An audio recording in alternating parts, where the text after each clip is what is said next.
Okay तो आज हम लोग पढ़ने वाले एक new chapter neural control and coordination और ये आज का फर्स्ट लेक्चर है।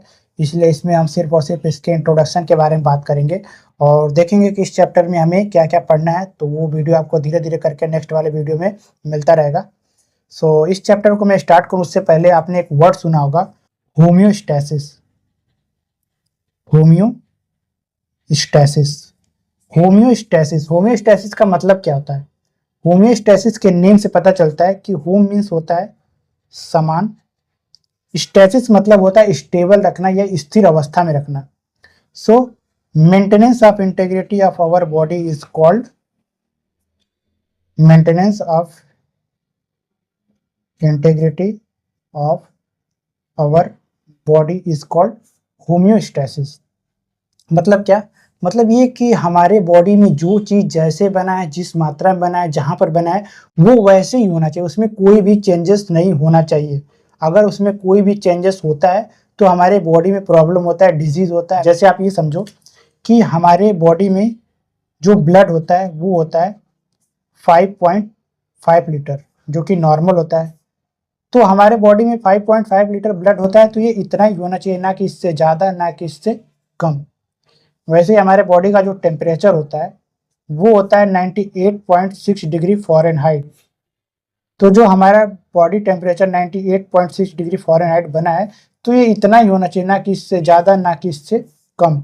अगर इससे ज़्यादा या कम होता है तो हमारे बॉडी में प्रॉब्लम होता है, डिजीज होता है। तो कुल मिला जुला की बात ये है कि हमारे बॉडी की अखंडता को मेंटेन रखना ही कहलाता है होम्योस्टैसिस। और होम्योस्टैसिस को बनाए रखने के लिए हमारे बॉडी में कोऑर्डिनेशन होना जरूरी है। जैसे आप ये समझो कि मैं आपको एक डायग्राम से समझाता हूँ।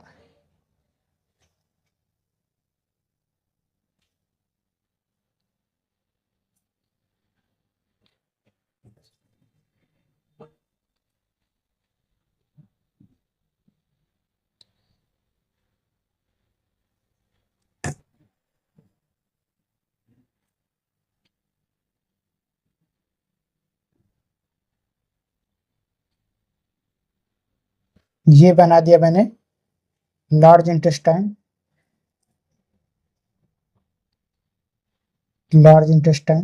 और यहाँ पर होता है हमारा स्मॉल इंटेस्टाइन। यहाँ पे प्रेजेंट होता है हमारा लिवर, यहाँ पे होता है हमारा पैनक्रियास, यहाँ पे होता है गॉल ब्लैडर। ठीक, तो कुल मिला कि ये हमारा डाइजेस्टिव सिस्टम है। और जैसे आप ये समझो कि हमने फूड इंटेक किया, तो ये फूड जा करके हमारा डाइजेस्ट मतलब स्टमक में डाइजेस्ट होता है। डाइजेस्ट होने के बाद जो इसमें ग्लूकोज होता है वो पहुंच जाता है लिवर में। लिवर इसको ग्लाइकोजन में चेंज करके रखता है, और जो हमारा न्यूट्रिशन होता है, विटामिन होता है, वो मिनरल्स होता है, वो आकर के स्मॉल इंटेस्टाइन लार्ज इंटेस्टाइन में एब्जॉर्ब होता है। सपोज किसी दिन डाइजेस्टिव सिस्टम या स्टमक ने ये बोल दिया कि मैं फूड को डाइजेस्ट नहीं करूंगा, तो क्या होगा हमारे बॉडी?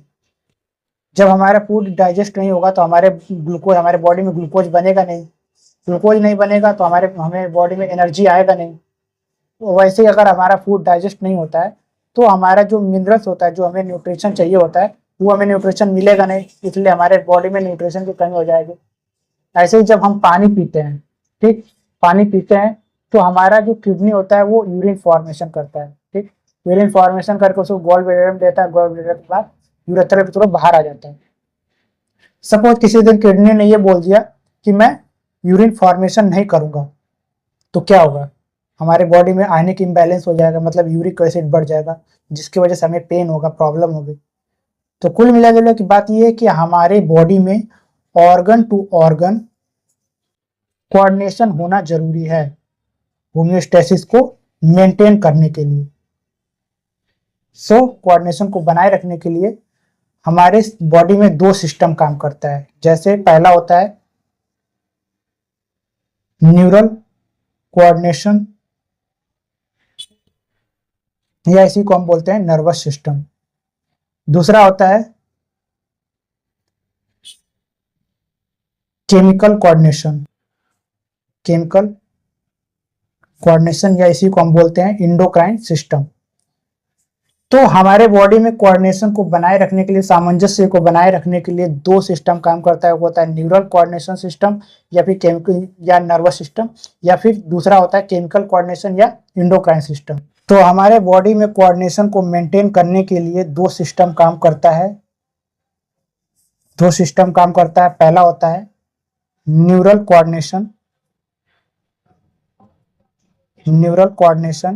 या इसी को हम बोलते हैं नर्वस सिस्टम, और दूसरा होता है केमिकल कोऑर्डिनेशन या इसी को हम बोलते हैं इंडोक्राइन सिस्टम। तो पहला होता है, ये दूसरा होता है। ठीक, तो बात करते हैं इन दोनों के बारे में। तो सबसे पहले न्यूरल कोऑर्डिनेशन के बारे में ये बोला जाता है कि ये हाई स्पीड सर्विस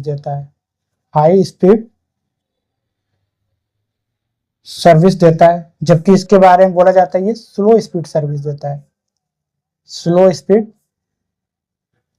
देता है। कैसे? तो जैसे आप ये सोचो, सपोज यहाँ पर मुझे अभी एक फीमेल मॉस्किटो ने बाइट किया, क्योंकि जो हमें मच्छर जो काटता है वो एक्चुअल में फीमेल मॉस्किटो होता है, मेल मॉस्किटो नहीं होता है। क्योंकि फीमेल मॉस्किटो होता है वो होते हैं सैंगिवोरस, और जो मेल मॉस्किटो होते हैं वो नेक्टरवोरस होते हैं, वो फूल के रस चूस करके अपना लाइफ साइकिल कंप्लीट करते हैं। जबकि जो फीमेल मॉस्किटो होता है वो ह्यूमन ब्लड को लेकर के अपने लाइफ साइकिल को कंप्लीट करते हैं। तो कुल मिलाकर के बात यह है कि अभी यहाँ पे मुझे मच्छरनी ने काटा या फीमेल मॉस्किटो ने काटा, तो मुझे पेन अभी होगा या मतलब कुछ टाइम बाद होगा? मतलब जो रिस्पॉन्स आएगा वो अभी आएगा कि कुछ टाइम बाद रिस्पॉन्स होगा? अभी आएगा, क्योंकि अभी मुझे मच्छर काटा तो अभी मुझे पेन होगा। तो यहाँ पर जो रिस्पॉन्स होता है वो हाई स्पीड रिस्पॉन्स होता है और इमीडिएट रिस्पॉन्स शो करता है, ठीक। तो इसको पहले कंप्लीट कर लेते हैं।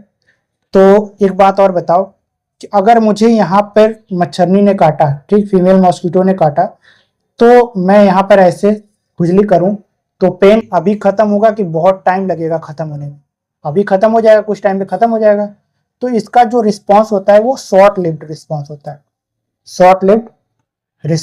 है, ठीक। एक बात और बताओ, जैसे सपोज यहाँ पर मुझे मच्छरनी ने काटा, फीमेल मॉस्किटो ने काटा, तो मुझे पेन यहाँ होगा कि पूरी बॉडी में पेन होगा? यहीं पर पेन होगा, क्योंकि जैसे मान लो यहाँ पे मैं अभी पेन मारता हूँ, ठीक, तो मुझे पेन यहाँ होगा कि पूरे बॉडी में होगा? यहीं पर होगा। तो इसका जो रिस्पॉन्स होता है ये लोकलाइज्ड रिस्पॉन्स शो करता है, ठीक। और अब इसके बारे में बात करते हैं। तो जैसे आप ये समझो केमिकल कोऑर्डिनेशन, जैसे अभी आप ये बताओ कि अगर अभी मैंने 1 गिलास ग्लूकोन डी घोर करके पी लिया तो एनर्जी मुझे अभी मिलेगा कि कुछ टाइम बाद मिलेगा? ये सब कहने की बातें हैं कि एक बार एनर्जी ड्रिंक पी लो तो एनर्जी तुरंत मिल जाता है, ऐसा नहीं होता, वो धीरे धीरे रिस्पॉन्स करता है।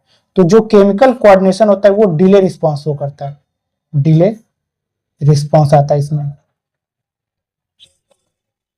अब एक बात और बताओ, जैसे आप ये सोचो केमिकल कोऑर्डिनेशन को आप ऐसे समझो कि ये पक्का लोहा है, ये कच्चा लोहा है। जैसे आपने फिजिक्स में पढ़ा होता है, जिसका मैग्नेटाइज जल्दी हो जाता है उसका डीमैग्नेटाइज भी जल्दी हो जाता है। तो मतलब ये आप ये समझो कि ये पक्का लोहा है, जैसे मतलब इसका मैग्नेटाइज भी जल्दी नहीं होगा और डीमैग्नेटाइज भी जल्दी नहीं होता है। तो जैसे अभी आप ये समझो कि एक दिन ओवर ईटिंग करने से किसी का पेट बाहर नहीं निकल सकता जब तक वो 6 महीने या 1 साल तक ओवर ईटिंग ना करे, और एक बार ओवर ईटिंग करके उसका पेट बाहर निकल गया तो वो एक दिन खाना नहीं खाएगा तो उसका पेट अंदर भी नहीं जा सकता। तो ऐसे ही समझो कि एक बार केमिकल कोऑर्डिनेशन का रिस्पॉन्स शो हो गया तो पहले तो ये रिस्पॉन्स शो करता नहीं जल्दी, और अगर एक बार रिस्पॉन्स शो कर दिया तो इसका मतलब अपना रिस्पॉन्स जल्दी खत्म भी नहीं करता इसका। तो इसमें जो रिस्पॉन्स होता है वो लॉन्ग लास्टिंग रिस्पॉन्स होता है, ठीक। अब एक जैसे यहाँ पर आप समझो, जैसे अभी हम लोग कुछ टाइम बाद पढ़ने वाले हैं ब्रेन, ठीक। तो ब्रेन जो हाइपोथैलेमस होता है उसके नीचे प्रेजेंट होता है पिट्यूटरी ग्लैंड, ठीक। पिट्यूटरी ग्लैंड से निकलता है जीएच हार्मोन, ग्रोथ हार्मोन। तो ग्रोथ हार्मोन निकलने के बाद सिर्फ ब्रेन का ग्रोथ करेगा कि पूरे बॉडी का ग्रोथ करेगा? पूरे बॉडी का ग्रोथ करेगा। तो जो केमिकल कोऑर्डिनेशन होता है ये पूरे वाइड स्प्रेड रिस्पॉन्स शो करता है, मतलब पूरे बॉडी पे रिस्पॉन्स शो करेगा। तो ये वाइड स्प्रेड रिस्पॉन्स शो करेगा, ठीक। अब एक बात यहाँ पे सोच के बताओ, जैसे अभी जैसे ये मान लो ये क्लासरूम है, ठीक। क्लासरूम में मैंने यहाँ पे पूरे वायर बिछा दिया, ठीक, वायर बिछा दिया, और यहाँ पे मैंने बहुत सारे बच्चों को खड़ा कर दिया, ठीक। खड़ा करने के बाद मैं यहाँ पर वायर से कनेक्ट कर देता हूँ इसको, वायर को, तो यहाँ पर मैं करंट ट्रांसफर कर देता हूँ। तो अब ये बताओ कि बिजली किसको लगेगा? बिजली किसी को नहीं लगेगा, क्योंकि जब तक कोई इसके कनेक्शन में नहीं आएगा तब तक इसको बिजली नहीं लगेगा। जैसे कोई इसके वायर के कनेक्ट में आता है, कांटेक्ट में आता है, तो उसको बिजली लगेगा।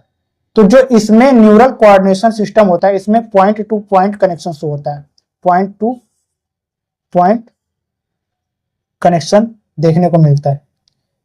जबकि इसमें, जैसे अभी ये सोच के बताओ, जैसे ये क्लासरूम है, ठीक, यहाँ पर मैंने बहुत सारे बच्चों को खड़ा कर दिया। खड़ा करने के बाद यहाँ पर मैंने इसमें पानी भर दिया पूरा क्लासरूम में, ठीक, पूरे क्लासरूम में पानी भरा है, और यहाँ पर मैंने डाल दिया तेजाब, ठीक, तेजाब डाल दिया, और ये होने लगा स्प्रेड, स्प्रेड होगा। तो सबको जलन होगा कि सिर्फ यहाँ के बच्चों को स्प्रेड, जो पास में रहेंगे उनको जलन होगा? सबको होगा, क्योंकि ये पूरा फैलेगा। तो जो रिस्पांस यहाँ पर शो होगा, इसको भी यहीं पर रिस्पांस होगा, वो रिस्पांस यहाँ पर भी शो होगा।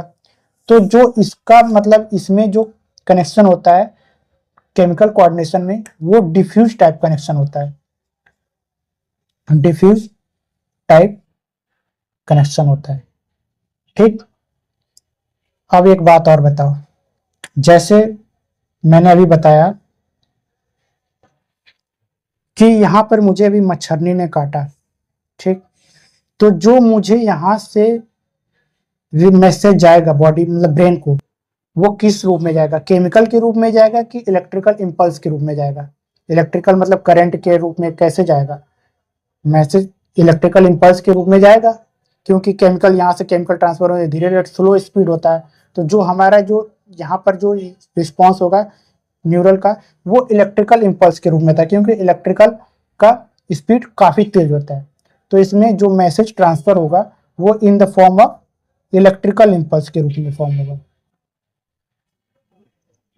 इलेक्ट्रिकल इंपल्स के रूप में हमारे बॉडी, मतलब ब्रेन में ये ट्रांसफर होगा, मैसेज को ट्रांसफर करता है। जो न्यूरल कोऑर्डिनेशन सिस्टम होता है या नर्वस सिस्टम होता है, वो मैसेज को इलेक्ट्रिकल इंपल्स के रूप में ट्रांसफर करता है ब्रेन को, ठीक। अब इसमें बात करते हैं केमिकल कोऑर्डिनेशन। केमिकल कोऑर्डिनेशन के बारे में ये कहा जाता है, जैसे आप ये समझो, जो ग्रोथ हार्मोन है, ठीक, ग्रोथ हार्मोन जो अपन जो केमिकल कोऑर्डिनेशन ये जो मैसेज को ट्रांसफर करता है, वो केमिकल के रूप में, या केमिकल को दूसरे में वर्ड में बोलते हैं हार्मोन के रूप में ट्रांसफर करता है, हार्मोन के रूप में मैसेज को ट्रांसफर करता है।